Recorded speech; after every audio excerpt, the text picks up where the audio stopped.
কেমন আছো তুমি? কে আপনি? এত সহজে ভুলে গেছো আমাকে তুমি? ফালতু কথা বাদ দেন, কে আপনি সেটা বলেন। এত তাড়াতাড়ি ভুলে যাবা কখনোই ভাবিনি। আজব তো, কে আপনি আর কি চান আমার কাছে? এত তাড়াতাড়ি সবকিছু ভুলে গেছেন?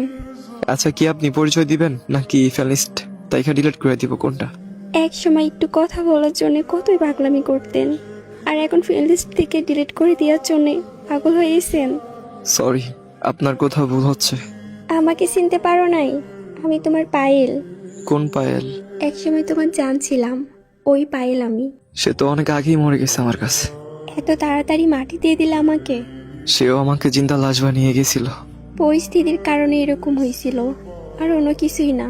প্রত্যেকটা মানুষ এইভাবেই ছেড়ে চলে যায়, পরিস্থিতি তো একটা বাহানা। আমি কোনো বাহানা করি নাই, বিশ্বাস করো, সব সত্যি। আচ্ছা যাই হোক, ফ্রেন্ড রিকোয়েস্ট কেন দিয়েছেন সেটা বলেন। একটা কথা বলার ছিল। জি বলেন। নতুন মানুষকে নিয়ে ভালোই সুখে আছো, তাই না? আমার কখনো নতুন মানুষের প্রয়োজন হয় নাই। তাহলে আমাকে তোমার জীবনে আবার নতুন করে গ্রহণ করে নাও। এত ভালোবাসার পরেও আমি তোমাকে ধরে রাখতে পারিনি।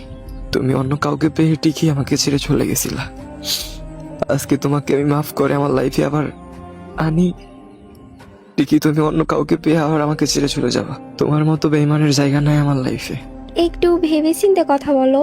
নতুন করে আমি কিছু ভাবতে চাই না। এক সময় তো জোর করে রাখতে চেয়েছিলে, আর এখন আমি থাকতে চাই। ছেড়ে যাওয়ার সময় যদি একটাবার বলে যাইতেন যে আমার ভুলটা কোথায় ছিল। সেদিন ভুলটা আমারই ছিল, এখন আমি বুঝতে পারতেছি। এতদিন পর হঠাৎ ভুল বোঝার কারণ কি? জানো, সেদিনের পর থেকে আমি হাসতে ভুলে গেছি। তোমার মতো করে আমাকে কেউ ভালোবাসতে পারে নাই রাকিব। আমি তোমাকে ছাড়া একদম ভালো নাই। কিন্তু আমি এখন একা থাকতে শিখে গেছি।